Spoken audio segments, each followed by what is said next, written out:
মা আজকে তাহলে কি বানাচ্ছো? আজকে আমি বানাবো নতুনত্ব জিনিস, যেটা হচ্ছে গাঁধাল পাতা। তো গাঁধাল পাতা সর্দি কাশির জন্য খুব ভালো, কফ টপ বের হয়ে যায়। তো সেটাই আমি আজকে করে দেখাবো। ঠিক আছে, চলো। চলে এসো। তাহলে এটা হচ্ছে গাঁধাল পাতা। হ্যাঁ, এই যে এটা গাঁধাল পাতা। আচ্ছা, এটা আমি ভালোভাবে ধুয়ে নিয়েছি 2-3 বার করে, পরিষ্কার করে। এই দেখুন পাতাগুলো এইরকম হয়। আচ্ছা, এই যে বাড়িতে সবারই বাড়িতে মাঝে মাঝে মানে দেখা যায় না? বাড়িতে না হলেও কেনা পাওয়া যায়। ও, কিনতে পাওয়া যায়। হ্যাঁ, আমার যেমন কেনা।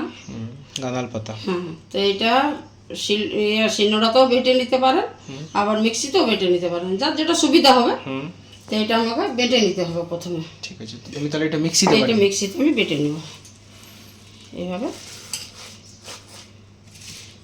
তো বন্ধুরা, এই পাতাটা আপনারাও এইভাবে মিক্সিতে ভালো করে বেটে মানে একদম পুরো পেস্ট বানাতে হবে। হ্যাঁ, আচ্ছা, মানে হালকা মানে ইয়ে করা না না না, পাতা যেন না থাকে, একদম পেস্ট। ঠিক আছে, এটা আমি বেটে নিব। ঠিক আছে, বেটে নাও। পেস্টটা মিক্সিতে এই যে ভালো করে বেটে নেবেন। যেন কি বলছিলে মা তুমি? এটা আমি ভালোভাবে পেস্ট করে নিয়েছি। এই যে হ্যাঁ, পাতাগুলো যেন ভালোভাবে পেস্ট হয়ে যায়, যেন না থাকে গোটা গোটা। এই যে এরপর কি করবে? এরপর আমি দেখাচ্ছি। এই কড়াইটা বসিয়েছো? একটু সরষের তেল দেব। সরষের তেল একটু, হ্যাঁ।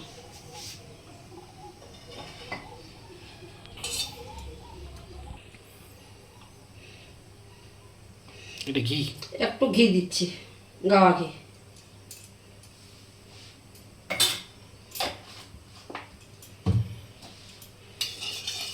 সর্দি কাশি থাকে না, ওই জন্য গাওয়া ঘিটা খুব কাট দেয়। আর এই পাতাটা তো দেই, এটা খুব উপকার। গাঁধাল পাতা শরীরের পক্ষে প্রচুর কাজ প্রচুর করে। প্রচুর, মানে পুরনো কাশি, কফ, হ্যাঁ, সব চলে যায়। যা থাকবে মানে সব কন্টিনিউ যদি 2-3 দিন খাওয়া যায়, হ্যাঁ, সব পুরনো কফ টপ সব বের করে দেবে। এখানে আমি একটু গরম মশলা দিচ্ছি, একটু দারচিনি, 2টো এলাচ আর 2-4টা লং, 2টো তেজপাতা, একটা ছোট পেঁয়াজ কুচি। এটা আমি দিয়ে দেবো সব।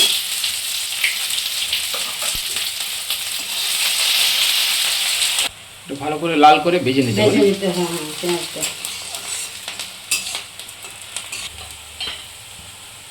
এরপরে কি দিচ্ছ? এই যে আদা রসুনের পেস্টটা একটু লাগবে। আদা রসুন লঙ্কা নাকি? হ্যাঁ, কাঁচা লঙ্কা তো একটু দেওয়া আছে, 1 চামচের মতো দিব। এটাতে বেশি মশলা লাগবে না তো।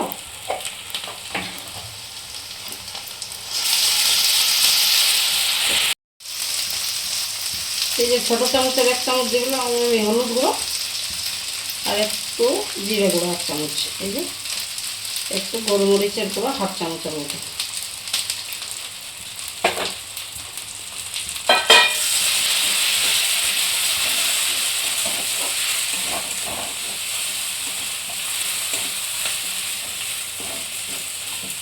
এইভাবে একটু ভেজে নিতে হবে। এরপর আমি এই যে যেটা পেস্ট করেছিলাম সেটা দিয়ে দিলাম। গাঁধাল পাতাটা দিয়ে দিচ্ছি। গাঁধাল পাতাটা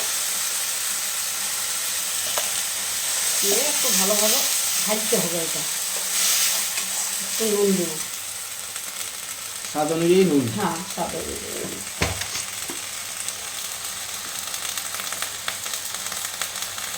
1/2 চামচের মতো দেবো, যতটাই লাগবে। কষতে হবে এটা ভালো ভালো করে। করে। হ্যাঁ, জল দেবে কি এটার মধ্যে? দেবো, পরে দেবো, কিন্তু কষার পরে। একটু ঝোল ঝোল না বানালে কীভাবে খাওয়া যাবে?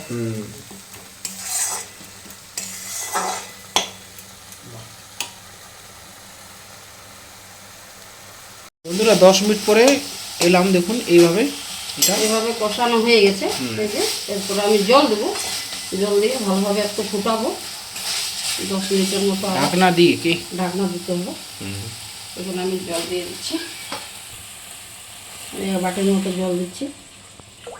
এটা তো হয়ে যাবে না? আর একটু লাগবে, মানে বেশি ঘন অনেকে পছন্দ করে, কিন্তু আমরা একটু পাতলা পাতলাটা ভালো লাগে খেতে, ওই জন্য আমি একটু দিয়ে দিলাম।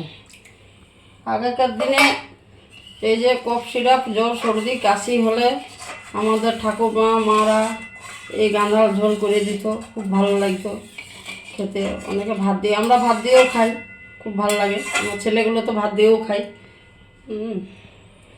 এরপর আমি এটা ফুটতে দেব 10 মিনিটের মতো, ঢাকনা দিয়ে। ঢাকনা দিয়ে দেবো, মাঝে মধ্যে একটু নাড়াচাড়া করব।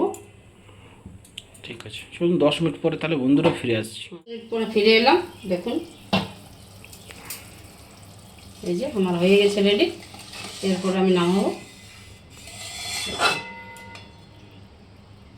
ঠিক আছে, তাহলে এটা নামিয়ে রেখে নাও। হ্যাঁ, দেখুন মা একটা ভালো জায়গাতে এটাকে তুলে রেখেছে, গরম আছে, এই দেখুন পুরো ধোঁয়া উঠছে, এই তো নামালাম না? এই নামালো। তো এইভাবে আপনারাও গাঁদাল পাতা ঝোল বানিয়ে বাড়িতে অবশ্যই বানান। যদি সর্দি কাশি হয় এটা খাবেন, শরীরের পক্ষে খুব ভালো।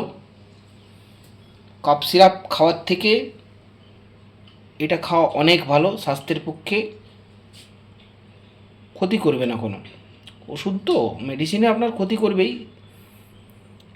কিন্তু এটা মাঝে মধ্যে আপনারা বেশি না 3 থেকে 4 বার নাকি মা? কি এটা যদি 3 থেকে 4 দিন খায় কেউ, হ্যাঁ 3-4 দিন যদি কন্টিনিউ খাই তাহলে তো কোনো কথাই নেই, কোনো ওষুধেরই দরকার হবে না, ওষুধের দরকার হবে না। কোনো ওষুধের দরকার হবে না। আচ্ছা, ঝালটাও কম আছে, বাচ্চারাও খেতে পারবে। খেতে পারবে না, ঝাল যদি কারো দরকার হয়, বড়রা যদি খায় তো ঝাল দিয়েও করতে পারে, তাহলে ভালো লাগবে টেস্ট। তো এইভাবে ভিডিওটা আপনারা দেখে পরে রেসিপিটা বানাবেন বাড়িতে। আর আমাদের ভিডিওটা যদি ভালো লাগে তো অবশ্যই লাইক কমেন্ট শেয়ার একটা করবেন। পরের দিন তাহলে আরেকটা রেসিপির সাথে আপনাদের সাথে দেখা হচ্ছে। আজকের মতো বাই বাই।